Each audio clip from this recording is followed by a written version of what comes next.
Fun fact, Baby Monster wbiły 65 milionów viewsa w 5 dni. Na pewno kupiły wyświetlenia! To jest niemożliwe, żeby tylu ludzi oglądało te teledyski, naprawdę. W styczniu będziemy widzieć karaoke SP. No to prawda, ale o tym za chwilę. No mam nadzieję, że Lemonade nie będzie tak jak ta pierwsza piosenka, bo ta pierwsza piosenka jest bardzo, bardzo chuj. Tematy na dziś. Zaczynamy od czegoś bardzo kontrowersyjnego, ponieważ Omega X wystąpią w Rosji. Czyli Everglow V2. Ahyun i Hyo, czyli High Note Ahyun i Mina Hyo po tym, jak próbowała zaśpiewać Party Taeyeon. Plany YG na następne miesiące. Znowu? Czyli nowa grupa dziewczęca z dziewczynką, która ma 13 lat. Trasa koncertowa Big Bang, która zaczyna się w sierpniu. Case Cam, czyli drama z Vladisem. Oh yes, I love it. Kilka słów o Met Gali, o Lisie, o dramie wokół Jisoo, kilka słów o Jennie, ale o Rosé nic mi się nie udało znaleźć, więc tylko o tych 3 dziewczynach powiem. Gigi znowu odpowiada fanom na live'ie, bo znowu doczepiałem się jej twarzy. Mano potwierdzona na najnowszy sezon Germany Next Top Model. Karina i Faker dla Google Play. Curtis i ogólnie całe dramy wokół grupy i Jamesa krytykowani za występy, gdzie pokazywali pracę w Olive Young, za Too Girly Talk i za wspinanie się na barierkę w ramach występów. Powroty, czyli 2 PM w Tokyo Dome, IOI teaser muzyki i teaser występu w Knowing Bros, ocenka comebacków aespa, Tiffany, Baby Monster, Boy Next Door, Curtis i Longshot. I może coś powiem o Mix. Bum, bum, bum, bum. Zaczynamy. Czuję się, jakby mnie tutaj 1000 lat nie było. Bo trochę tak jest. Przez to, że ostatnio nagrywaliśmy rankedy i to było od razu po tym, jak nagrywaliśmy K-Pop Rant, to wydaje mi się, że ten czas w ogóle się tak rozszerzył, więcej rzeczy się działo, ale jednocześnie nadal uważam, że tych tematów jest strasznie mało, bo o tych wszystkich tematach mamy może 2-3 zdania do powiedzenia. No ale słuchaj, no tyle informacji, ile dostaliśmy, to tyle przekażemy. Chyba zaczniemy po prostu po kolei. Do sieci wyszła informacja o tym, że Omega X będą występowali w Rosji. Nie wiem, czy kojarzysz, jest taki kolega, który się nazywa Ługi z W Korea. Tak, znamy się. Jest to chłopak, który organizował też eventy w Polsce. Był on odpowiedzialny m.in. za taneczne warsztaty, za te dziwne wydarzenie na lotnisku we Wrocławiu, gdzie było jakieś tam wydarzenie kimchi. I święto kimchi, Święto prawda? kimchi na lotnisku we Wrocławiu. I były jeszcze różne inne mniejsze wydarzenia. On współpracuje też z innymi wytwórniami.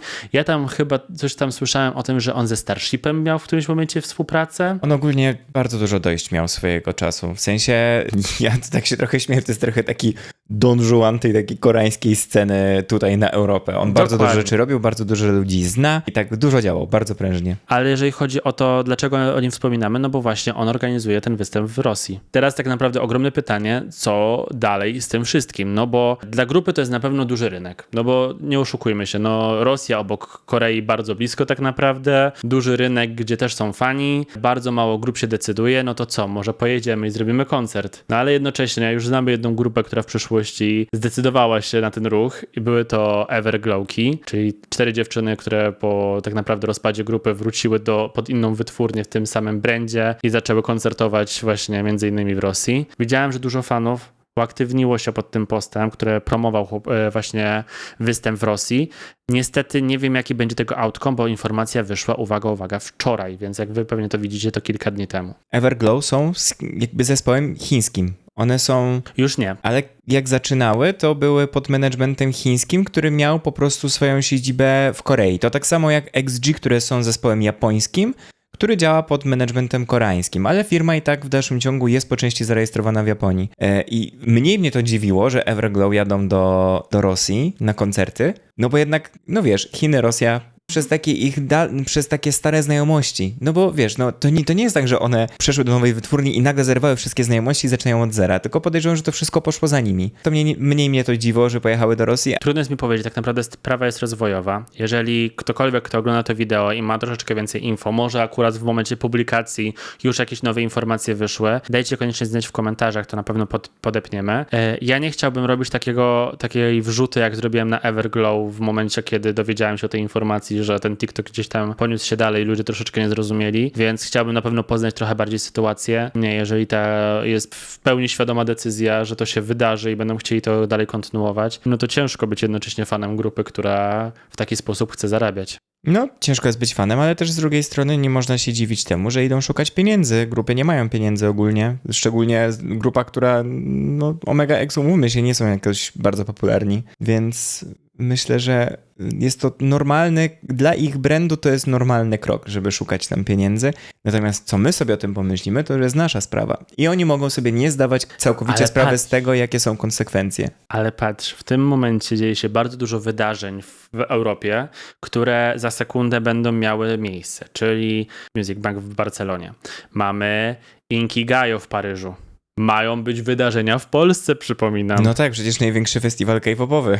Nadal czekamy I na jeszcze w informacje. sierpniu ma być start, przypominam, że jeszcze mniejsze wydarzenie w sierpniu i kolejne wydarzenie we wrześniu. No Mamy czekam. maj, nic nie wiemy. Tych 5 influencerów, zgłoście się. I Honorata. Chcemy wiedzieć, co się dzieje. Nadal nic nie wiemy, ale mamy czekać. Uwaga, będziemy czekać. Więc mają możliwość Omega X się promować, ale tego nie chcą robić chyba, tak najwidoczniej. Zwłaszcza, że osoba, która prowadzi i organizuje ten event, no robiła między innymi rzeczy w Polsce, robiła rzeczy w całej Europie tak naprawdę, bo te warsztaty były w całej Europie.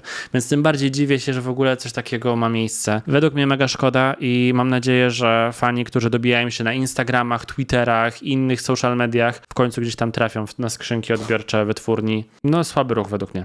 Przed tym wszystkim, jak dalej pójdziemy, ja się chciałem pochwalić, bo mam tutaj piękną koszulkę Jennie. I...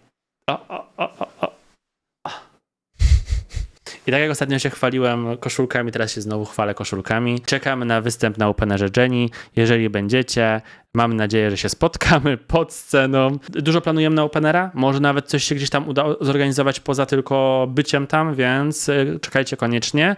I dajcie znać, czy będziecie na Openerze. Nadal jesteśmy w YG, jeżeli chodzi o Jennie, to teraz przechodzimy do Achion i wiralowego nagrania jej cudownego high note'a. Tak, ja bym chciał tylko zacząć, tak powiedzieć. Powiedz. Informacja dotyczy też Hyo, w sensie Hyoyeon z Girls' Generation, z legendarnego zespołu. Hyoyeon jest główną tancerką Girls' Generation. Nigdy nie uchodziła za wokalistkę i nigdy nią nie była i nigdy się za nią nie uważała. Natomiast Hyoyeon ostatnio ma jakiś taki ark. Cały team z Girls' Generation, który nie jest vocal line'em, zaczyna robić trochę takie występy, które przypominają takie skecze. Oprócz tego, że Hyo zawsze siedziała w variety shows, no to teraz coraz mocniej ją tam widać i jest przezabawna. Ja po prostu kocham tą kobietę. Ta reakcja po prostu zostanie w moim sercu na bardzo długo. Teraz puszczamy wam w ogóle o co chodzi. 모습에 마침 빨려들 것 같아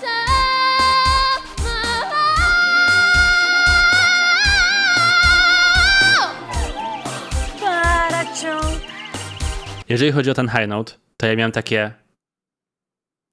Co się dzieje? No to nie jest pierwszy raz, kiedy słyszymy taki wykon od Achion. Wszyscy pamiętamy Golden, wszyscy pamiętamy jej potrójne high note chyba w We Go Up, tak? No, dziewczyna ma po prostu killing spree na poziomie po prostu maksymalnym, jak się tylko da. Nie wiem, czy to jest celowy zabieg YG, no bo ona w tych na przykład filmikach promocyjnych, w pierwszych piosenkach, no nie robiła takich rzeczy. Ona zaczęła to wszystko robić, kiedy zaczął się na nią ten taki masowy hejt. To znaczy hejt. Właśnie hejt, nie hejt w sumie. Jak to się stał popularne po prostu, sposób w jaki ona to robi. No bo Achion, tak jak powiedziałeś wcześniej, wiemy o tym, że potrafi śpiewać i potrafi śpiewać fantastycznie. Po tych nagraniach sprzed debiutu Baby Monster, no to bardzo dobrze jej szło, no ja byłem pod wrażeniem. Natomiast później te high noty zaczęły coraz bardziej przypominać krzyk. I teraz jest jeszcze jedna sprawa, to takie moje osobiste przemyślenie, że ona może tak specjalnie śpiewać krzycząc, żeby sobie nie uszkadzać strun głosowych, bo to jest bardzo inwazyjne dla strun głosowych. Nie usprawiedliwiam jej, bo brzmi to tragicznie. I nie jest to śpiewanie, umówmy się, to jest po prostu krzyk. To jest tak, jakby ktoś krzyczał przez okno. Ona wiedziała, że jest pod dźwiękiem jeszcze przed high note'em, bo o tym rozmawialiśmy, oglądając to po raz pierwszy, że już była pod dźwiękiem bezpośrednio przed, a i tak szła w to dalej. Wiesz, one śpiewają na norebangu, na tej norebang machine takim. No i takim karaoke jakby koreańskim. Tam można zmieniać też tonację piosenki. Ja nie wiem, czy tam dosłownie chwilę przed tym high note'em nie zmienili tej tonacji, że ona nie chciała, żeby ją zmienić. I dlatego też to tak jest pod dźwiękiem, że ona jeszcze nie zdążyła wejść w to, no ale niestety nie weszła do samego końca. Brzmi to tragicznie.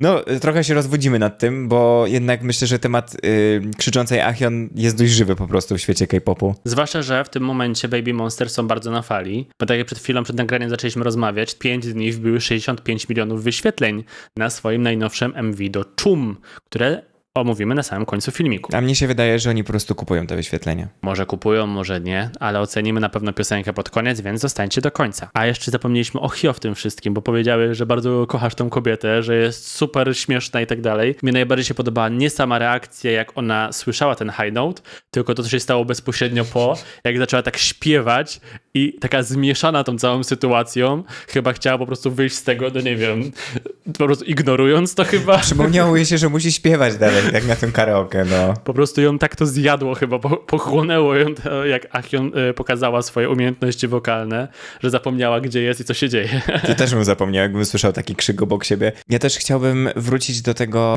co Hyo teraz robi z Girls' Generation, bo jest teraz taki ark, że one się pokazują i udają Tetiso, czyli ten taki subunit z Girls' Generation, który był vocal line'em, czyli tam była Taeyeon, właśnie Tiffany i Sohyun. Występy ich na przykład w Sketchbooku, to był taki program, gdzie zakazany był całkowicie playback, no przyszły do legendy, bo dziewczyny mają MR Remove, czyli jakby cały ten backtrack jest usunięty i wokal brzmi dokładnie tak samo jak na albumie. I dziewczyny teraz nie wiem o co chodzi, ale turują z tymi samymi piosenkami, tylko po prostu krzywdzą te piosenki, tak na takiej zasadzie, że my też potrafimy śpiewać i nie potrafią śpiewać. Jakby zdają sobie sprawę z tego w 100%, że to jest jeszcze tak nad wyraz jest to przekręcone, żeby nie potrafiły. No nie wiem, jest to kontrowersyjne, ale ja po prostu, nie wiem, jestem fanem tego, bo po latach tak naprawdę bycia idolem, udawanie bycia idealnym, nagle masz okazję, żeby wyjść na scenę i po prostu zrobić sobie karaoke, no nie? No i korzystają z tego. Jeżeli chodzi o Girls' Generation, to mi ostatnio się strasznie często wyświetlają.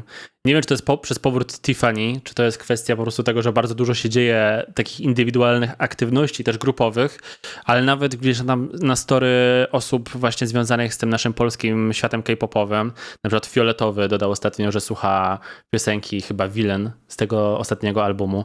No niech Sośki w końcu wrócą, potrzebujemy znowu muzyki. Na pewno fajne jest to, że wróciła Tiffany, fajne jest to, że udało jej się podpisać nowy kontrakt z nową wytwórnią, która tak naprawdę od razu zaczęła działanie w momencie, kiedy podpisali ten kontrakt, bo z tego co widzieliśmy, to bardzo mało czasu minęło od podpisania kontraktu do wydania piosenki. Chyba dokładnie miesiąc. Więc fajnie, że jej wokal w końcu nie jest edytowany tak jakby była robotem, bo ten jej solowy album i niestety wokal był potraktowany bardzo źle i tam słychać takiego robota w tle. No więc czekam na więcej materiału. Tiffany in her wifey era i więcej materiału muzycznego, czego chcieć więcej. Ostatnio wyszły materiały od Papy YG. My już go nie oglądaliśmy, bo ile można nabijać wyświetlenia po prostu YG Entertainment, jeżeli chodzi o rozmawianie cały czas o tym samym. Ja zapisałem sobie tylko dwie najważniejsze informacje, które mogą być istotne faktycznie, bo Next Monster, które są, oczywiście to jest nazwa robocza, to nie będzie... Przecież słyszałeś już to wcześniej. Next Monster! O mój Boże! Coś, co wychodziło z ostatnich wywiadów, z ostatnich informacji, to to, że oczywiście pan YG chce znaleźć drugą Jennie. I to była informacja, którą dostaliśmy w okolicach marca, kwietnia, a teraz na przełomie kwietnia i maja wyszło nowy filmik, w którym mówi, jakie są kolejne plany. No i w tych kolejnych planach zapowiedzieli tą nową członkinię, którą jest Casey, chyba tak mi się wydaje, że jest czytana. I ostatnio zastanawialiśmy się, jak rozmawialiśmy o tych dziewczynach, że zostały zapowiedziane dwie dziewczyny. Ta Eweli i ta druga, przepraszam, czy pamiętam. I dlaczego zostały zapowiedziane tylko dwie, skoro było powiedziane, że będzie ich 4? No może dlatego, że Casey, która w tym momencie jest 13-latką, jakby była zapowiedziana rok temu, to mogłaby być jeszcze większa kontrowersja niż jest teraz. Ludzie oczywiście się odpalają, że dlaczego 13-latki są w ogóle zapowiadane w K-popie, że dlaczego znowu robimy te same błędy, dlaczego dzieci wpuszczane są na tak wielkie, niebezpieczne środowisko dla tak młodych osób, dla tak dużej wytwórni. To jest tak, jak wytwórnią zarządza jeden wielki po prostu stary dekiel, który już dawno ma swoje lata świetności za sobą, ale nadal uważa, że jest w ogóle na czasie i hip i kończy się tak, że Baby Monster teraz w swoich piosenkach będą miały teksty, które już przestały być w ogóle modne jakieś, nie wiem, pół roku temu, a Baby Monster będą je przeżywać po prostu, wiesz, przez kolejne parę lat. YG cały czas robi tą samą rzecz, która mnie po prostu doprowadza do szału i zawsze doprowadza do szału wszystkich fanów ogólnie YG. Kiedy 21 były w takim swoim największym piku, zapowiedział Future 21. Dosłownie wydał nagranie na YouTubie, które się nazywało Future 21. No i jakby ludzie stwierdzili, ale po co to wydajesz, skoro 21 nadal są, działają i to jest w ogóle ich pik i jeszcze tyle nas czeka dobrego od 21. Dlaczego już chcesz je zastąpić w tym momencie, bo tak to wyglądało. I on cały czas robi to samo, czyli wrzucił Future 21, gdzie stamtąd nie wiem, co się z tymi dziewczynami stało. Później było, co to było? Że Baby Monster, że szuka zastępstwa dla Blackpink już w tym momencie. Nie, z Baby Monster to było chyba trochę inaczej, bo one miały ten swój program i one w ramach tego miały być po prostu grupą, która zadebiutuje i jakby będzie taką główną grupą YG. Ale w ramach tej promocji one wszystko robiły tak, żeby szukać nowych Blackpink. No właśnie o to chodzi. I gdzieś tam się sugerowało, że wiesz, że Ahyun to będzie nowa Jennie, że gdzieś tam te dziewczyny, no jest dziewczyna, są dwie dziewczyny z Tajlandii, mamy tutaj jakąś taką śliczną dziewczynę, która ma przypominać Jisoo. No właśnie, a może YG, a może byśmy chcieli coś nowego. My nie chcemy kolejnych Blackpink, nie chcemy kolejnych Baby Monster, bo tego już jest za dużo. To są te same zespoły, w kółko jest maglowane to samo. My potrzebujemy czegoś nowego. No nie wiem, czy tak będzie, bo z tego, co widziałem i z tego, co też było na filmikach promocyjnych Baby Monster, no to YG bardzo się stara, żeby wyglądało to właśnie w taki sposób, a nie inny. Była też taka off-top, taka kontrowersja, że dziewczyny tańczyły, że było takie nagranie, jak dziewczyny tańczą z jakiegoś treningu i był YG na samym środku i za nim taki male staff, jakby wiesz, że po prostu patrzą i oceniają te kilkunastoletnie dziewczyny i ludzie od razu, wiesz, tam wyzywali ich od PDF-ów i że what the hell? No nie wiem, no wydaje mi się, że to będzie tak wyglądało, no skoro YG jest cały czas creative directorem i będzie cały czas na tej funkcji, no to nic się nie zmieni. Niestety. Jeżeli mielibyśmy wrócić do tej Casey, no to ja tylko powiem, że ona ma być chyba następną wokalistką. Ja widziałem ten wykon, bardzo dobry, no dziewczyna ma talent. Mam nadzieję, że ich debiut będzie odwlekany w czasie minimum 3 lata. Jeżeli miałyby zadebiutować gdzieś w najbliższym czasie, no nie wyobrażam sobie, żeby ta Casey miała być w line-upie. Mam nadzieję, że w końcu nauczymy się, żeby nie debiutować 13-latków i 13-latki, bo to jest po prostu too much dla takiego młodego człowieka. Daję 3 razy na nie, jeżeli mam 3 głosy, a jeżeli mam 1, to chociaż 1 raz. Trochę pół żartem, pół serio, ale niektórzy ci 14-latkowie to już mają, wiesz, 10 lat doświadczenia w branży. Nawet jeżeli ma doświadczenia 13 lat, bo zaczęła będąc, nie wiem, aktorką, noworodkiem, to życzę jej, żeby miała chwilę odpoczynku i na przykład skupiła się na szkole i żeby miała też chwilę dla siebie. Poza oczywiście Next Monster, poza Baby Monster, informacja jeszcze wyszła odnośnie Big Bangów, czyli to, co było zapowiadane na Coachelli, że Big Bang ruszają w trasę koncertową. I teraz pytanie, czy Big Bang będą na festiwalu w Polsce we wrześniu? Jak myślisz? Ja myślę, że tak. Ja myślę, też że będą. Bo to jest ta grupa właśnie, co sprzedaje swoje bilety w kilka minut. Właśnie tak mi się też wydaje. No na pewno. Ja w ogóle z pewnością i 2PM przecież wracają. Ja myślę, że też Tu PM już wrócili, ale no w sumie możemy o tym powiedzieć. Why not w sumie? Wszystkich na festiwal dawać. Kto tam jeszcze będzie? IOI. IOI, no to pewnie. Największy festiwal w Europie, no i IOI ma nie być? Ja sobie tego nie wyobrażam. Ja też nie. No i Jennie na openerze, no to Jennie od razu po drodze. Boże, Jennie, ale Jennie to jeszcze, wiesz, Blackpink resztę ściągniemy i jazda w ogóle na festiwal. Dziewczyny, obudźcie się. Festiwal jest w Katowicach, trzeba jechać. Szybko, zapraszamy. No jak już wspomniałeś o tych powrotach, no to powiem w 2 słowach. 2PM mieli teraz jakiś ogromny koncert na Tokyo Dome 2-dniowy i 9 i 10 maja występowali właśnie w 6. Nie zatrzymują się, ponieważ w sierpniu mają mieć koncert w Seulu kolejny. Więc widać, że chłopakom się powodzi. Może to oznacza dla nas coś więcej od 2PM-ów. Kto wie. A jeżeli chodzi o IOI, o którym również wspomnieliśmy, no to IOI wypuściły teaser do swojej nowej piosenki. Jak Jong So-mi przychodzi i całuje drugą memberkę. I to jest definicja Kapjagi. Dosłownie. Dokładnie. Jako, że to jest comeback na 10-lecie grupy, zostały już zapowiedziane niektóre z planów comebacku, tak można powiedzieć, ponieważ pojawią się w Knowing Bros. Czyli po wielu latach wracają do programu, który w momencie, kiedy debiutowały, był chyba w latach swojej świetności, tak mi się wydaje. No tak, ja nie wiem, czy on nadal nie jest w latach świetności. Nie, wątpię, bo ja w ogóle już nie słyszę. Kiedyś, tak jak były te występy, to one wiralowały. Ludzie po prostu widzieli każdy po prostu urywek, to było naprawdę iconic, a teraz mi się wydaje, że to po prostu taki trochę program prowadzony przez starych dziadów. A Knowing Bros to nie zawsze był program prowadzony przez starych dziadów? Trochę tak, ale to wiesz, jak stary dziad jest starym dziadem i nie ukrywa to, że jest starym dziadem, to jest śmieszne. A jak stary dziad staje się takim dziadem, który chce być jeszcze cool i fajny, to trochę drugi wojewódzki się robi. No trochę tak, masz rację. Jeżeli miałbym zamknąć jeszcze temat powrotów, to tylko powiem, że jest taki mały fun fact, że Miał i Shiny wracają 1 czerwca i wypuszczają obie grupy wypuszczają album tego samego dnia. Legendarna grupa męska i nowa grupa żeńska. Już myślałem, że powiesz, że legendarna grupa żeńska i już miałem podnosić alarm. Miało się zrobić gorąco.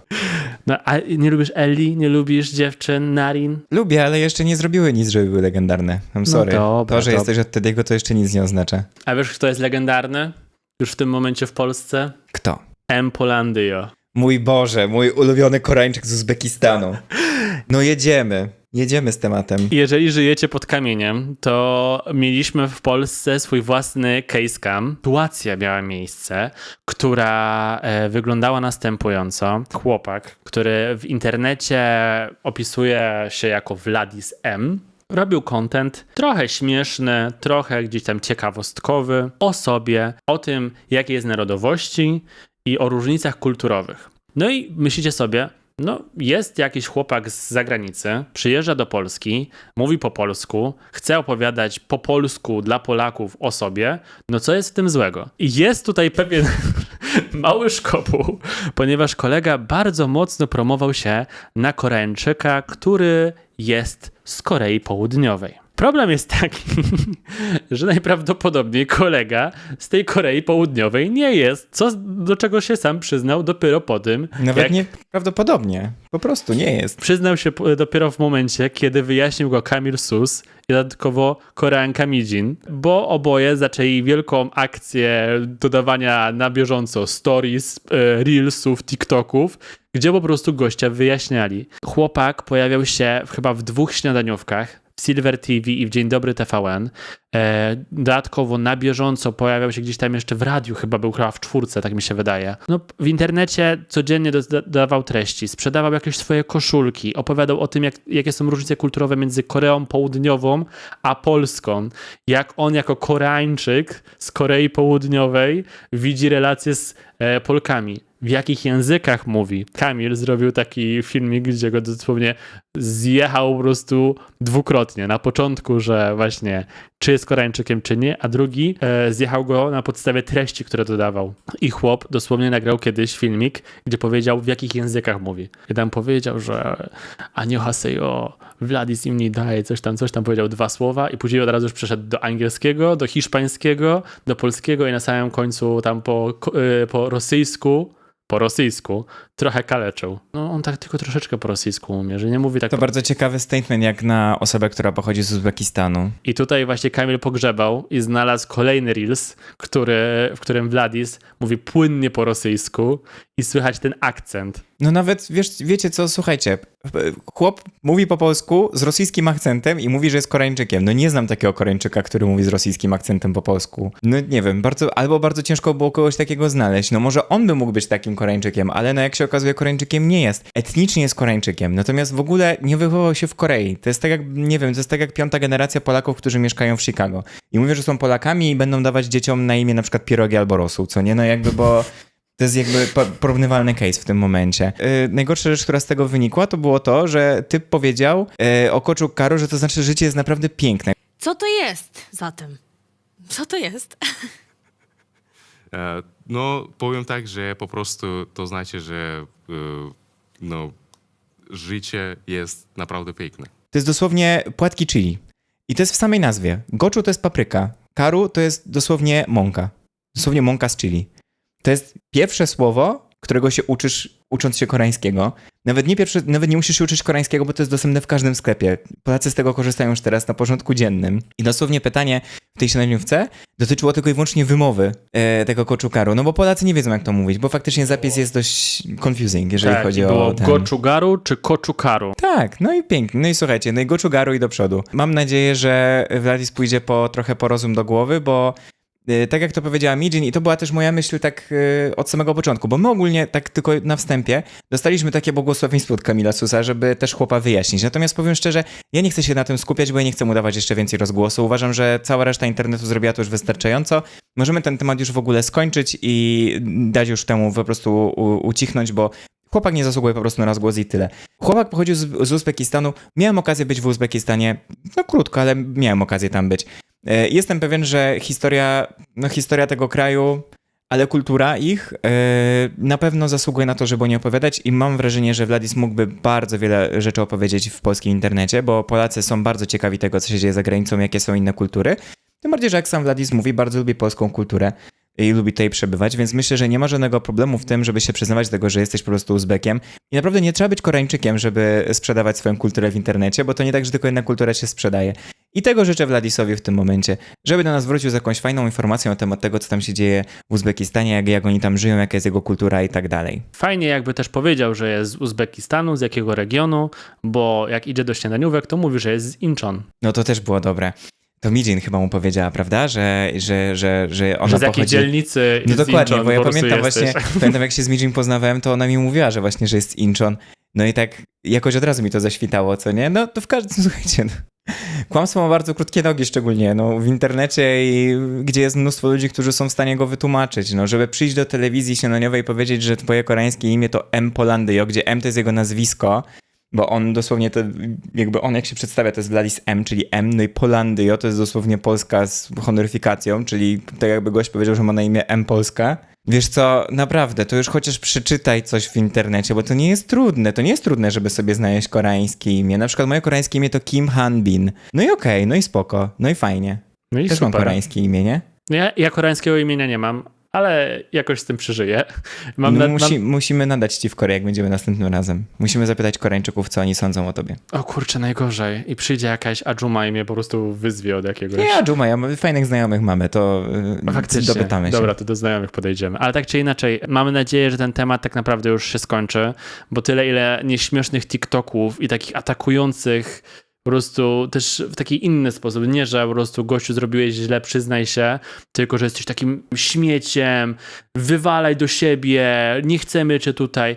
Ludzie, ogarnijcie się, no niech gościu się przyzna i tyle, bo chodziło głównie o to, żeby właśnie powiedział prawdę. Bardzo prosimy, żeby pominąć jakieś samosądy i po prostu nie wytłumaczyć chłopaka, że ma po prostu to wprost powiedzieć, bo jak on zobaczył, co się dzieje u niego na socjalach i że nie zablokuje wszystkich i nie będzie usuwał komentarzy wszystkich negatywnych, to dodał filmik, że jest tym właśnie etnicznym Koreańczykiem, który w ramach przesiedleń osiedlili się w tym miejscu starego ZSRR i w tym momencie właśnie część od jego mamy jest właśnie tą rodziną tych etnicznych Koreańczyków na terenie Uzbekistanu, to właśnie powiedział, że wiesz, że to wszystko przez wojnę i że on jest tak mu smutno i wiesz, zupełnie w drugą stronę. Ludzie mu mówią, że stary, mówisz, że jesteś Koreańczykiem z Incheon, a jesteś Koreańczykiem z Uzbekistanu. No tak, tutaj chodzi tylko i wyłącznie o to, że chłop się powołuje na swoją rzewną historię. No tak, no historia jest ciężka, faktycznie. No nikt nie mówi, że tak nie jest, natomiast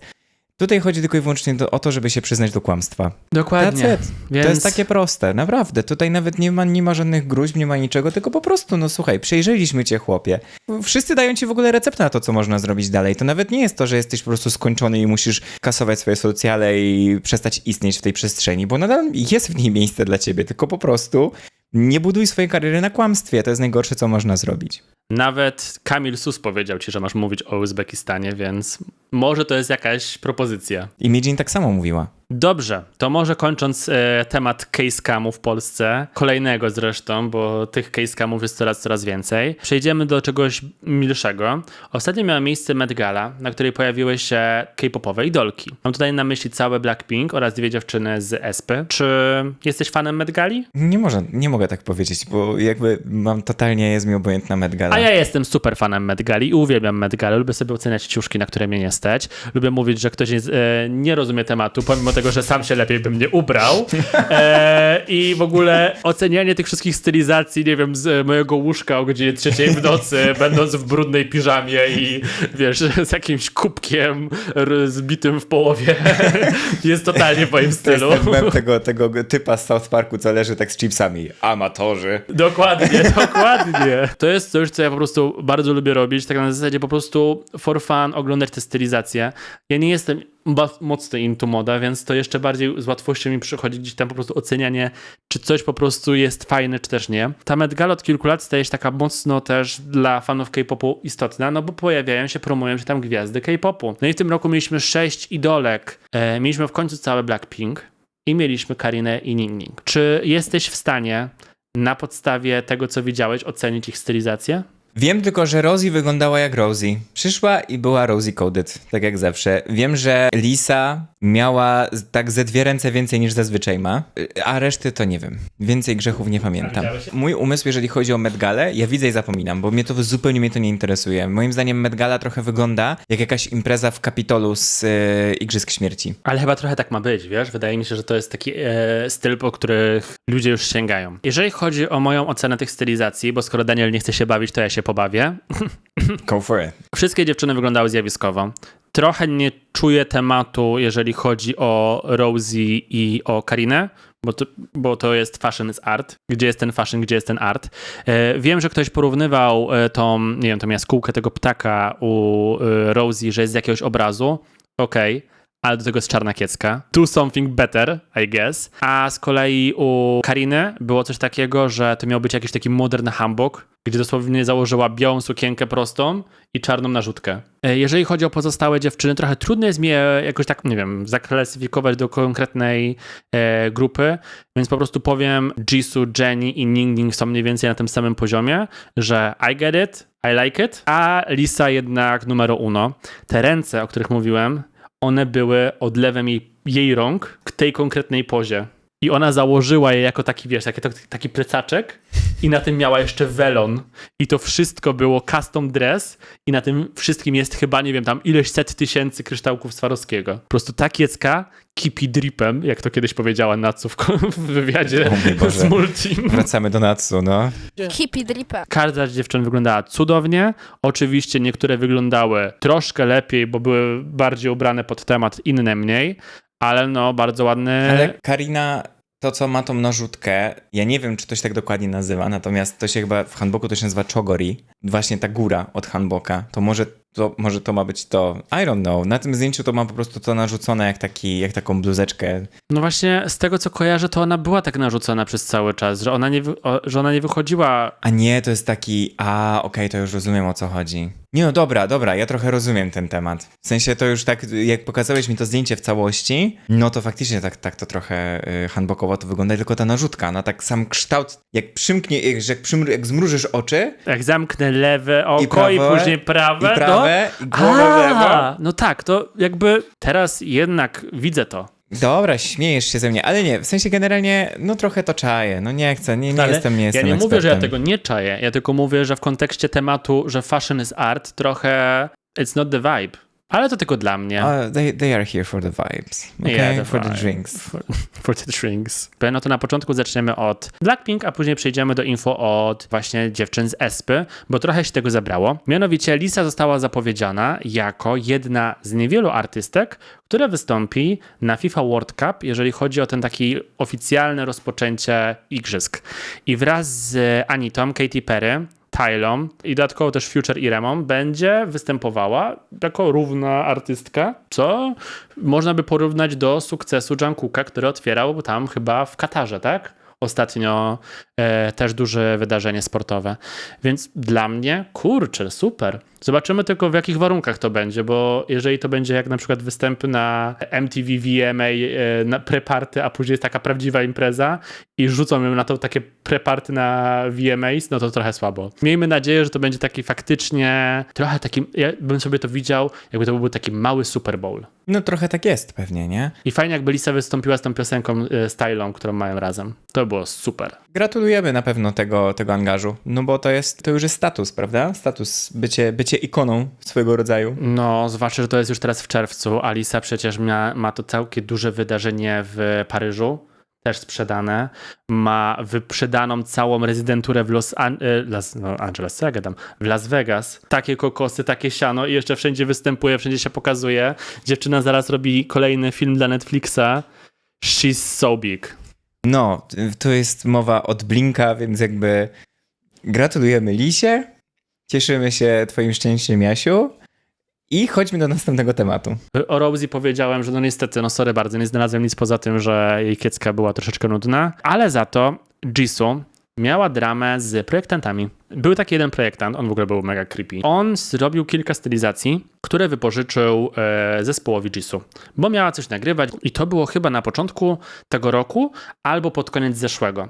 I on nie był jedynym projektantem, bo było ich o wiele więcej, ale od tak naprawdę ostatnich kilku miesięcy zespół Jisoo przestał mu odpisywać, pomimo że on bardzo chciał odzyskać te swoje itemki. I wyniknęła bardzo duża drama, bo on nagrał TikToka, który poniósł się ogromnym wiralem, że Jisoo nie oddała mu rzeczy. Oh boy. Wszyscy po prostu zaczęli znowu tą akcję wyciągać. Wiemy ostatnio, co się działo u Jisoo, no bo pamiętamy ostatnie odcinki K-pop Rantu. To jest kolejna drama, żeby tylko uwzględnić jej imię w tym wszystkim, No bo akurat tak. na Met Gali, bo akurat występ w designerskiej sukience i gdzie są pozostałe designerskie itemki. No dobra, ale z drugiej strony to czemu nie oddali tych sukienek? Z tego, co wiem, to te itemy miały być, bo nie wiem, czy to były sukienki, czy to były jakieś akcesoria, czy to była biżuteria, miały być na jakąś formę nagrywek, które zostały opóźnione. I zespół Jisoo wyraźnie dawał znać, że oni opóźniają te rzeczy, no bo Jisoo nie może w tym momencie wrzucić tego w kalendarz swój, który jest mocno zapchany. I jakby taka informacja oficjalna wyszła. Po tym TikToku, tego co wiem, zespół Jisoo skontaktował się ze wszystkimi osobami i wszystko jest nagle wyjaśnione. No to dobrze, no to super, bo powiem szczerze, drama trochę z dubska, Trochę z taka dupy, wytrzaśnięta. zwłaszcza, że wszyscy, którzy jakby nawiązywali do tych rozmów z managementów i tak dalej, używali nie, że management, tylko że Jisoo im nie oddała. W sumie, no wiesz, jak chcesz kręcić dramę, to każdych słów użyjesz, ale jeszcze w ogóle tak tylko chciałem powiedzieć tak trochę, że Jisoo i kalendarz, czy tam team Jisoo nie mógł wcisnąć czegoś tam, bo kalendarz zapchany, a projektant to ma wolne czwartki i środy po prostu. Owocowe czwartki i różowy poniedziałek. A nie, to nie czwartki były różowe? Nie Może pamiętam. czwartki, a może środy były A różowe? może środy. Nieważne. Anyway, A, projektant po prostu nagrał TikToka, jak się już z nim skontaktowali po tej ogromnej dramie i powiedział, że przeprasza Jisoo za to, że w sumie to wszystko powiedział w taki sposób, że jakby ją oskarżył i że już wszystkie itemki do niego jadą. no i o co ten cały krzyk po prostu? I wiesz co, może faktycznie nie mógł się z nimi skontaktować i może to była jedyna droga, żeby przez social media zrobić aferę i po prostu odzyskać te rzeczy. Może, ale według mnie to jest straszny strzał w kolano, bo prawdopodobnie już nigdy więcej z nim nie będą chcieli No współpracować. oczywiście, że nie, to prosta sprawa. Ale z drugiej strony, wiesz, to jest jak zawsze, prawda jest po dwóch stronach. Jeżeli faktycznie mieli problem z oddawaniem tych rzeczy, no to kurde, to słabo. Inaczej, ważne, że to się rozwiązało. Szkoda, że musiało się rozwiązać taką drogą. No właśnie. Jeżeli chodzi o Jennie, to uwaga. Pamiętasz, jak mówiłem, że nie miałem nic o Rosie i że nie mam żadnych informacji? No to o Jennie wyszukałem jedną rzecz, która mi się cały czas pokazuje na TikToku. Dosłownie co trzeci TikTok z jakimiś newsami jest o tym, że cały czas ją shipują z V. Co nowego nam powiecie? Mamy 2026 rok, ludzie nadal nie mogą się oprzeć temu, że oni są razem, więc Ja widziałem, że oni nosili spodnie. z tym samym printem. Ale nie z tym samym printem. Oni mieli po prostu wiśnie, a V miał wisienkę, która miała oczka i nad jednym oczkiem był pieprzyk, taki jak ma Jennie. To jest chyba za dużo dla mnie, ja nie jestem... Dlatego nie jestem w chciałbym stanie. przejść już teraz płynnie do Espy. Pamiętasz, jak rozmawialiśmy bardzo dużo o Gigi i o tym, jak ludzie ją hejtują? Tak, O sylwetkach w Espy rozmawialiśmy, o zmianach twarzy w w Espie. wielu twarzach Espy. I Gigi ponownie miała kontrowersję chyba miesiąc czy tam 2 miesiące temu o to, że zaszczupła twarz, coś tam sobie robiła i tak dalej. No i w końcu na live'ie ktoś ją zapytał, jak ona się czuje z tym, że co miesiąc ludzie wywlekają jej wygląd i co miesiąc ma nową twarz. A ona tak chwilę się zastanowiła i później powiedziała, że to w sumie to jest śmieszne, że coś takiego się dzieje w internecie, że ludzie sobie coś tam, wiesz, że ludzie sobie coś wymyślają, jakieś dodatkowe rzeczy, które się tak naprawdę, które nie mają miejsca i tak dalej. Nawet nie, że nie mają miejsca, tylko że ludzie starają się przepchnąć teorię, która jest wręcz niemożliwa, no bo kto co miesiąc mógłby mieć nową twarz? No właśnie Gigi, idole, to jest bardzo proste. Gigi twierdzi, że jest to niemożliwe. Dobrze i źle rozegrane, bo jednocześnie odpowiedziała wprost, jak to ma w zwyczaju, nie obwija w bawełnę, tylko po prostu idzie po swoje i mówi jak jest. A z drugiej strony powiedziała coś, co mi zapadło w głowę bardzo mocno, że jeżeli ta osoba ma przyjść, komentować w ten sposób i się triggerować jeszcze dodatkowo, to niech po prostu wyjdzie. No tak, proste.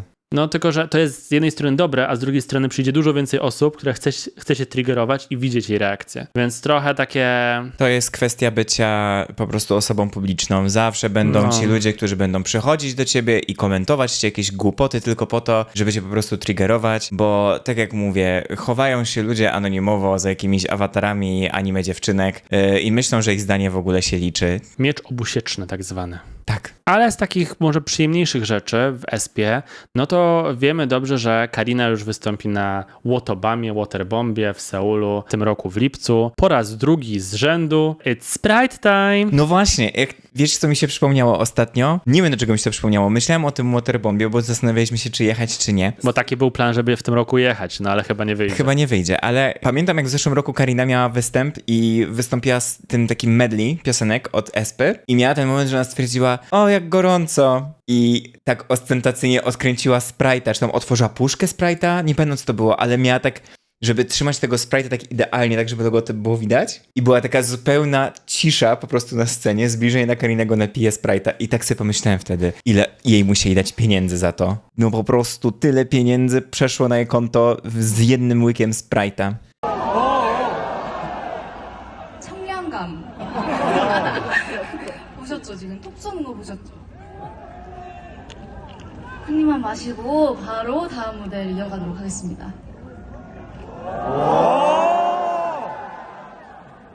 Dziwniejsze jest to, że cały ten event był bardzo brandowany Sprite'em. No bo to jest w ogóle chyba teraz, na ten moment Waterbomb jest w ogóle robiony przez Sprite. Była ta scena sprite'owska, na której byli Rozebrani chłopcy mężczyźni i można było i- sobie z nimi robić zdjęcia. Była za tą sceną jeszcze taka...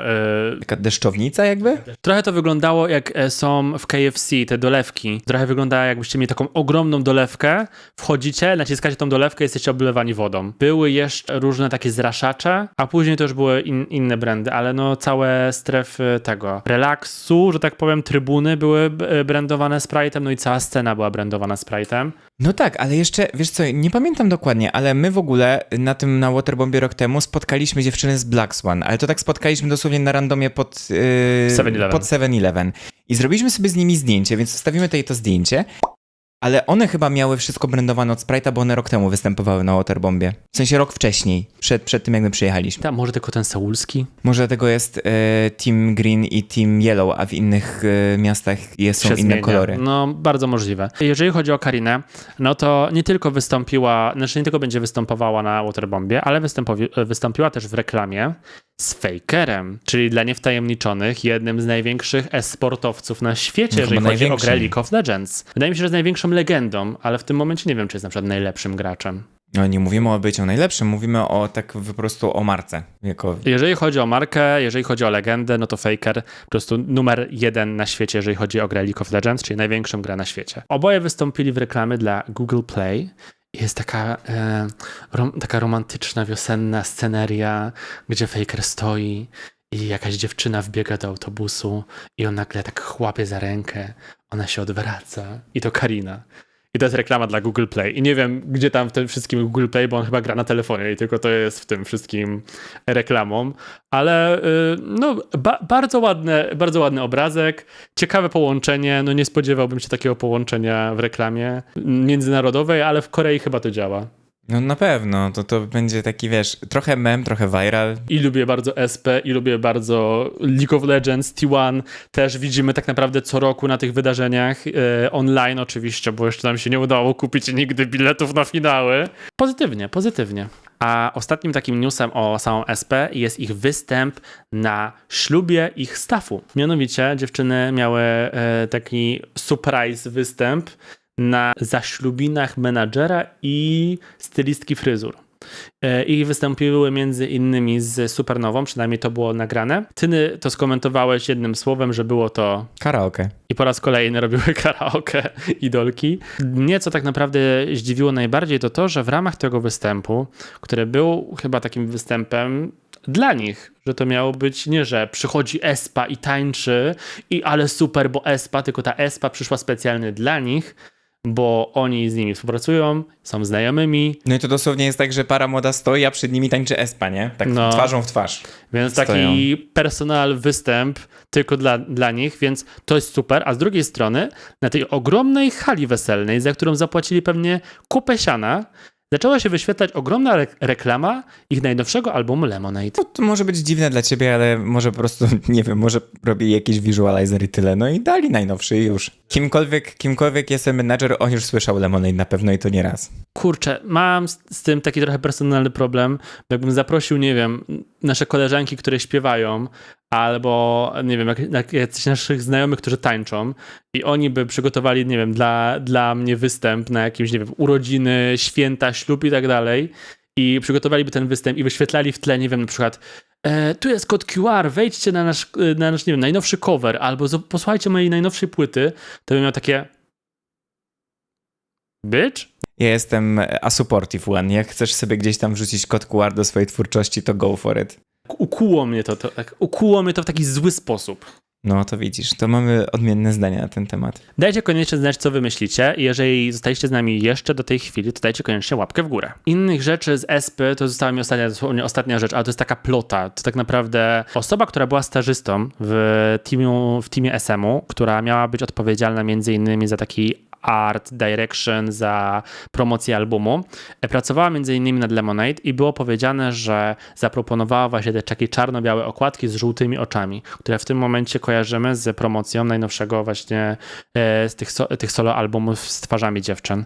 No i było wielkie oskarżenie na Twitterze, że SM okradł mnie z moich pomysłów, tutaj macie moje visualizery i moje, nie wiem, tam screeny z Pinteresta i ludzie go opluli i powiedzieli, za mało masz dowodów. I to w sumie ostatnia informacja. Ale co jaką on mam. pokazał z tego Pinteresta? Zrobił sobie moodboard z rzeczy, które nie są, jakby z artów, które nie są jego i generalnie składały się z czarno-białych zdjęć. I jedno miało żółte oko, to faktycznie, to jedno miało żółte oko, to mogło być inspiracją. Ja wiem, że koncept samej inspiracji i ściągnięcia inspiracji od niego, może być potężnym argumentem, natomiast niestety, jeżeli nie jest to wzorowane na jego dziele bezpośrednio, no to nie wiem, czy to się uda. Bo to, że ktoś przyjdzie i powie, ale ja to wymyśliłem pierwszy. Ja byłem pierwszy? Ja byłem pierwszy. Ja pierwszy o tym pomyślałem. Ja pierwszy o tym pomyślałem. Ja byłem To jest mój pomysł. Nie, bo ja powiedziałem, że ja byłem pierwszy, to ja byłem pierwszy. Ale ja pierwszy zrobiłem moodboard na Pinterestie.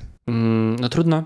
No i trudno. A ja pierwszy wydałem. No i trudno. No i that's it. No i właśnie dlatego nie chciałem jakoś bardzo się na tym pochylać. Po prostu taka informacja, może coś się z tego więcej wywinie. Będziemy to obserwować, ale ja jestem ciekaw po prostu z perspektywy obserwowania artystów, którzy często ostatnio w erze AI i nie tylko zmagają się z tym, żeby walczyć o swoje prawa autorskie. I z tej perspektywy jestem ciekaw tej sprawy. Czy coś będzie faktycznie zrobione w tym kierunku, żeby ten chłopak, żeby ta osoba, która pracowała wtedy dla SM-u, czy tam był stażystą, czy uda się odzyskać jakiś, nie wiem, załóżmy procent, albo chociaż, nie wiem... Nie, wydaje mi się, że to tak będzie trochę jak z pozwem od Hype'u, że tam oskarżali, że iLead kopiuje New Jeans i tak dalej, że oskarżali nawet youtuberów i im to nie wyszło. Że wydaje mi się, że jakby ta osoba, która faktycznie gdzieś tam te kredyty chciała zabrać od SM-u, że to ona wymyśliła na jakimś tam programie stażowym, to będzie znowu, że pozew i nic się z tym nie stanie.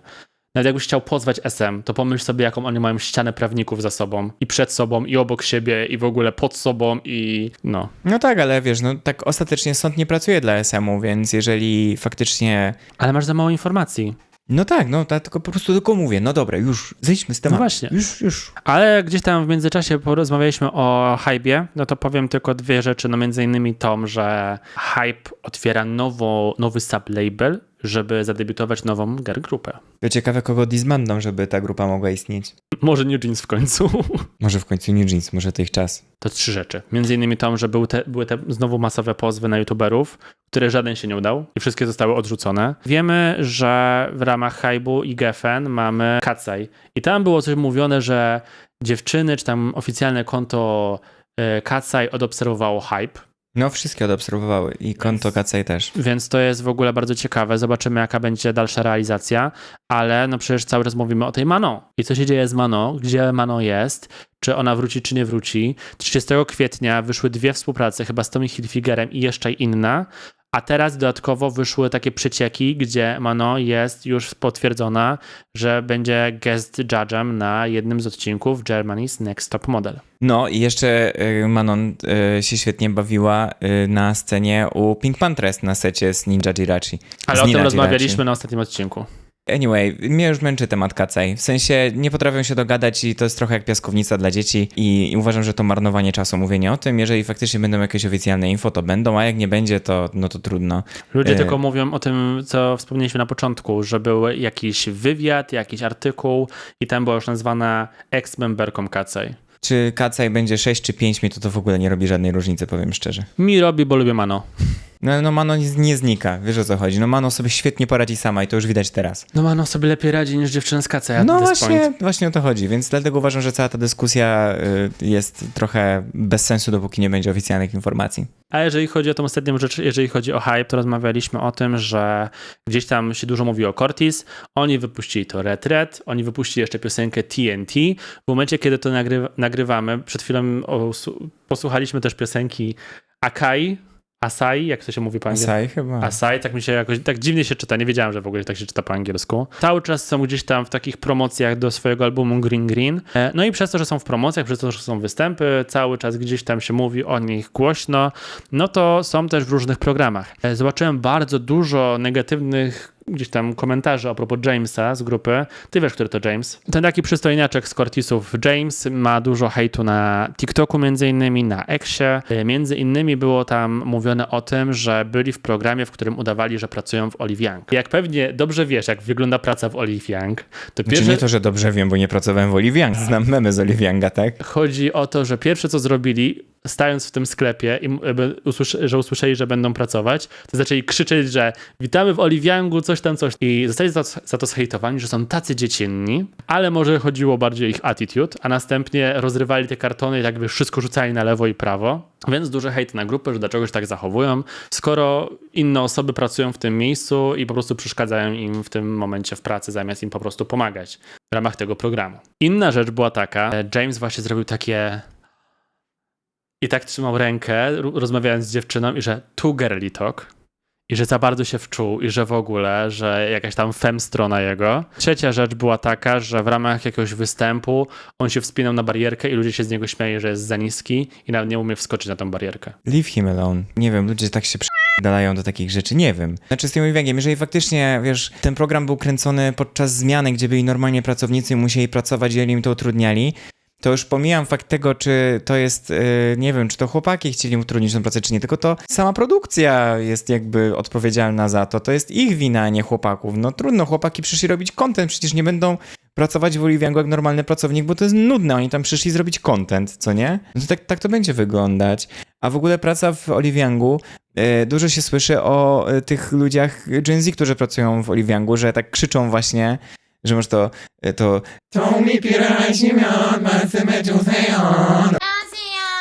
올리비영입니다. 자주 하신 거 있으시면 말씀해 주세요. bo tak krzyczą, no bo tak jest po prostu, wchodzisz tam i oni tam dosłownie krzyczą, że jeżeli potrzebujesz pomocy, no to przyjdź zapytaj. Tylko, że to jest tak rzucane na wiatr dosłownie, jak jedna osoba krzyknie, dosłownie jedna osoba krzyknie, masz to 안녕하세요, 올리비영입니다, to wszyscy nagle krzyczą w tym sklepie, że powtarzają to jak takie echo, no bo tak to leci, tak to wygląda w tym sklepie i tyle, no. Jeżeli sobie wejdziecie na TikToka i wpiszecie Olive Young, jakiś memes albo coś takiego, to na pewno wam wyskoczy. Zobaczycie Gen Z pracujących w Olive Young jako mem po prostu, że to tak, że tak po prostu wygląda. Bo No tak nie to wygląda... funkcjonuje. No. Oni tak krzyczą, czy te memy z Gen Z są aktualne, czy nie, no to tylko kwestia twojego własnego humoru, ale jakby tak to po prostu wygląda w Olive Youngu i tyle. Jedyny Olive Young, w którym tak nie krzyczeli, przynajmniej jak ja tam byłem, to ten na Myeongdongu, bo tam było tak głośno, że ich po prostu chyba nie słyszałem. I nie słyszeliście ich, bo krzyczą. Ale tam jest po prostu tyle ludu, że po prostu się, no, nie da się przejść nawet, a co Otworzyli dopiero. już trzeci Olive Young na Myeongdongu. Myeongdong to jest taka chińska dzielnica, gdzie są kosmetyki. Turyści chodzą kupować kosmetyki, bo tam są wszystkie takie sklepy, wiecie, na miejscu.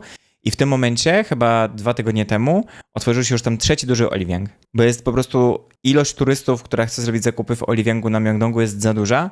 I pomimo tego, że zamknęli jeden wielki Olive Young i otworzyli go z 2 piętrami, takimi ogromnymi, no to jeszcze dorobili kolejny dwupiętrowy i jeszcze kolejny dwupiętrowy powstał teraz. Szalone w ogóle. Także teraz już są chyba 4 Olive Youngi tam na miejscu. Okej, no to zostało nam ostatni temat, jeżeli chodzi o dzisiejszy podcast, czyli... Siadło. Czyli ocenka piosenek. Mamy dzisiaj 6 piosenek do ocenki. Usunąłem piosenkę Nmix, bo uważam, że tak jak w naszych K-popowych rankedach, do których zachęcam do oglądania, jeżeli jeszcze nie widzieliście, polecam w 100%, zobaczcie. Piosenka jest taka sama jak ten pre-release, który wyszedł. Trochę dla fanów. Idziemy do pierwszej piosenki, jaką jest aespa All Different Animals z G-Dragonem. Niezłe gówno. Kurczę, no spodziewałem się zupełnie czegoś innego. Myślałem, że będzie troszeczkę bardziej, nie wiem jak to powiedzieć, taka żywa. Nie wiem, po prostu jakaś muzyka, dajcie mi muzykę. Jakieś coś, żeby się dało tego słuchać. Z naszego researchu zobaczyliśmy, że Whole Different Animal będzie pierwszą piosenką na albumie chwilę przed Lemonade, więc prawdopodobnie piosenki będą w podobnym stylu, tylko Lemonade, nie wiem, będzie żywsza, I guess. Nie, wydaje mi się, że to będzie taki sam case, jak wychodził jak wychodziło Spicy, bo to jest, ja mam wrażenie, że to jest w ogóle... Spicy 2.0.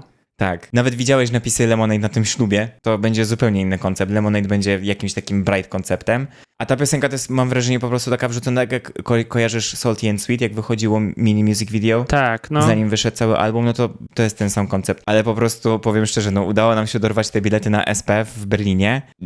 Na razie jestem strasznie zawiedziony tym, w sensie totalne gówno moim zdaniem, no ale no już nieważne. Mi się wydaje, że Lemonade hitnie mocno. No liczę na to i chciałbym, żeby tak było. I nawet tak sobie myślałem o tej piosence z G-Dragonem, że mówię, dobra, no może to jest grower, może nie wiem, ale no nie jestem w stanie w ogóle przeboleć tego. Mi się spodobał ten moment, kiedy dziewczyny tańczyły takie małe w dole i był taki wielki koń i zaczął śpiewać ustami w momencie, kiedy G-Dragon miał swoją partię. To był mój ulubiony part tego MV, więc jeżeli jeszcze nie oglądaliście, to koniecznie zobaczcie. W naszej skali ostatniej, czy byłby to ściek, czy byłoby to bad? Ja myślę, że to jest ściek na razie. Duży minus ESPA. Zobaczymy, co dalej. Następnie, jeżeli mielibyśmy iść alfabetycznie, mamy Baby Monster Chum. Kolejna twoja ulubiona piosenka. Słuchajcie, ja bardzo was z góry przepraszam, wszystkich fanów muzyki, która wyszła w tym tygodniu, ale czy tam tydzień, 2 tygodnie W maju. ostatnie. Nie da się tego słuchać, niczego się nie da słuchać ostatnio. Chum jest kolejnym takim samym utworem, który zawsze wypuszcza Baby Monster. Nie ma nic nowego, dziewczyny tańczą, Ahyun krzyczy, jedna dziewczyna śpiewa kursywą. Cała checklista Baby Monster jest. I know we are 7, but we 8. Umarłem z cringe'u po prostu, jak to usłyszałem. Myślałem, że już nikt tak nie mówi, ale jednak okazuje się, że nadal się tak mówi. Myślałem, że będzie trochę bardziej bujać. Jeżeli piosenka reklamowana na mocno taneczną, a wypuszcza się taką piosenkę, to jest duży minus. I co mamy następne? Dziewczyny mogły zrobić więcej, no bo wiemy, że dziewczyny są utalentowane. Myślę, że to jest ogromny błąd YG, że on je prowadzi. Mógłby to oddać jakiemuś młodemu, nowemu zespołowi, który o wiele lepszą robotę by dla nich zrobił. Dla mnie w tym momencie może nie ściek, ale bad. Bad na pewno. Tak jak powiedziałeś o YG, Baby Monster to jest tylko i wyłącznie zabawka YG i to jest chęć pokazania Tediemu, że YG też potrafi, YG nie potrafi. Od kiedy Tediego nie ma w YG, to bardzo spadł poziom miał, które nadal wydają. Teddy Formula, wszystko dużo lepiej sobie radzi, mają dużo fajniejsze utwory, bardziej zróżnicowane, eksploruje się ich różne style, różne talenty i tak dalej. A Baby Monster póki co od debiutu wydają tą samą piosenkę, tylko po prostu opakowaną w nowe opakowanie. I pamiętajmy o tym, żeby wydać 12 wersji tego samego albumu, bo przecież inaczej nie zarobimy na tym, prawda? No ale te wyświetlenia, jak ty uważasz, kupione mają, więc no zobaczymy, co dalej. No wiesz, Baby Monster nadal mają dużo fanów wśród bardzo młodej tej rzeszy fanów K-popu. To jest jednak ta 5. generacja, która w tym momencie pierwszy raz może trafiać na K-pop i bardzo im się to podoba. Dla kogoś ta formuła się na pewno sprawdza. Ja tylko mówię z perspektywy osoby, która się trochę czuje, jakby już za dużo widziała i za dużo słyszała i już Baby Monster na pewno za dużo widziałem, za dużo słyszałem. Give it a rest. Następnie mamy Boy Next Door, czyli to Tok Tok Tok. No kolejny ściek, moim zdaniem. Ja widziałem tylko jedną rzecz w internecie o tym, bo ta piosenka ma niecały dzień, jak to nagrywamy, że to jest kolejny przykład grupy, która prowadzona przez osoby, które się zakochały w Cortez i chcieli znowu zrobić coś, co Cortez. A Boy Next Door nie jest prowadzone przez Zico? To nie jest jego wytwórnia? No Na ale OZ? nie wiem, czy on jest creative dyrektorem Jest, wszystkiego. bo on z Boy Next Door dużo robił rzeczy. Jeżeli to Zico robił, to I'm so sorry, Zico. I love you, but not this time. Byłem na tyle znudzony, że nawet mi się nie chciało patrzeć. No, same. Posłuchaliśmy do końca, ale tylko dlatego, że no, wypadałoby posłuchać do końca. Było parę ładnych scen. No tak czy inaczej dla mnie ściek. Dalszą alfabetyczną kolejność mamy Cortez i tutaj wyszły 2 piosenki TNT i Asai, Akai. My powiedziemy tylko o tej Akai. To jest definicja piosenki o niczym. Jakby słuchałem tej piosenki, widziałem o czym jest, jeżeli chodzi o liryksy. Nadal nie wiem, po co ta piosenka powstała. Ja w ogóle nie jestem w stanie tego słuchać. W sensie to nawet nie jest muzyka dla mnie. To jest jakaś kakofonia, co tam się dzieje. Beat, który się powtarza przez cały czas. Słowa, które w ogóle nie mają sensu. Jest ten osioł, który tam nagle ich atakuje. Jest jakiś tam dziwny... Czyli inaczej, obrazek, no bardzo w ich stylu. Jakby to był komiks, tak się czuję. Jakby się trochę tak. Wydaje mi się, że to jest kolejna po prostu piosenka, która idealnie wpada w ten nurt. Ja po prostu chciałbym już następną erę Cortez, bo trochę mnie od tego Red męczą tym samym, tylko jeszcze gorszym. Maybe next time. Long Shot for Show. czyli piosenka, która była już wielokrotnie wspominana, między innymi w związku z ich dramą. Nie wiem, ja męczyłem się strasznie przy tej piosence, bo to jeszcze jest inna sprawa, że nie jestem fanem takiego stylu muzycznego. A mi się akurat, jak miałbym powiedzieć z tych wszystkich piosenek, to przynajmniej z męskich mi się chyba najbardziej podobała. Znaczy no tak, no z tych jakby, nie wiem, poprzeczka jest nisko, więc to oni potrafią na tyle wysoko skoczyć, żeby to gdzieś tam przeskoczyć. Nie wiem po co tam J Park w tej piosence, bo tak naprawdę robi tylko tam jakieś takie niskie chórki w tle, tak mi się przynajmniej Nie no, wydawało. ma partię swoją całą, no mniejsza, no J-Park jest tam, ponieważ była trasa i po prostu chcieli piosenkę razem mieć, nie? Szkoda, że w takiej formie, bo wydaje mi się, że te poprzednie releasy chłopaków są o wiele lepsze. No tak czy inaczej, jakbym miał to oceniać, to jest to dla mnie mid. Widzieliśmy lepsze, zobaczymy co dalej. Oni tam pokazywali te fan meetingi, które się działy Tak. w takich małych miejscówkach. To są flashbacki do fan meetingów, które ja też organizowałem i to dosłownie ożyły we mnie te wspomnienia. Fajne było to, że mieli nagrania fanów, którzy razem z nimi vibują i tak dalej. To jest bardzo urocze. Tam nawet była taka scena, gdzie wszyscy tańczyli w jednym pomieszczeniu. No właśnie i o tak to chodzi. mocno. No to było Sztosik, bardzo fajne. to było fajne, naprawdę. A ostatnio na liście dzisiejszej jest Tiffany, o której rozmawialiśmy nie tak dawno, bo na samym początku tego odcinka. Co myślisz o Summer Not Over? Piosenka dla fanów, dla mnie. To jest właśnie sens tej kategorii, po to ją właśnie wymyśliłem, bo ja nie chcę oceniać tej piosenki, wiecie o co chodzi, no kurczę, no uwielbiam Tiffany, no that's it. Cokolwiek ona wyda, to ja będę tego słuchać, no nie? No to jesteś biased po prostu. O to chodzi, więc jak ja jestem biased, to ja to wrzucam dla fanów i się w ogóle nie przejmuję. No, a jeżeli mielibyście jeszcze jakiekolwiek wątpliwości, że Daniel jest biased, to macie tutaj oczywiście pokazany idealny przykład, dlaczego jest to piosenka dla fanów. Nie wydała dużo, ale za to bardzo fajnie. Więc jeżeli chodzi o ten odcinek, no to wydaje mi się, że to tyle, co nam się udało gdzieś tam zgromadzić przez ten czas, od kiedy ostatni raz nagrywaliśmy. W K-popie dzieje się nie za dużo. Wydaje mi się, że nawet o wiele mniej niż miesiąc, 2-3 miesiące temu. Więc zobaczymy, czy na następny odcinek, który będzie już jubileuszowym 10. odcinkiem, nie przygotujemy dla was czegoś specjalnego. Może w trochę innej formie niż takiej gadanej. Może to będzie troszeczkę bardziej taki odcinek przygotowany. Może coś w końcu o tej Kłani, coś może, jakiś cały dokumentalny film. Nie wykluczamy też, że mogą pojawić się u nas jacyś goście na przykład. Może pojawią się jacyś goście. Czekajcie, bo mamy dużo pomysłów, chcemy je realizować, tylko dajcie nam chwilę czasu. Ale żeby ta chwila nadeszła, musicie koniecznie zasubskrybować ten kanał. Nie możecie tego pominąć, bo bez tego nie będziecie wiedzieli, kiedy najnowszy odcinek. I nie zapomnijcie o dzwoneczku. A jeżeli dotrwaliście do tego momentu, to pamiętajcie, żeby zostawić łapkę w górę i napiszcie w komentarzu Daniel, nagraj filmik. To się może w końcu zmotywuje. Przypominam, żebyście komentowali też, który temat najbardziej was zainteresował. I jeżeli macie jakieś nowinki, koniecznie wysyłajcie je tutaj w komentarzach. My wszystko obserwujemy. Jeżeli nie w formie dłuższej wideo, to na pewno w formie shortsów wam odpowiemy. Więc obserwujcie, wpadajcie na nasze socjale, na nasze Instagramy, na TikToka, na którym też wstawiam nową serię. Zapraszam serdecznie, no i widzimy się w następnych. Pa, pa. Na razie, pa pa!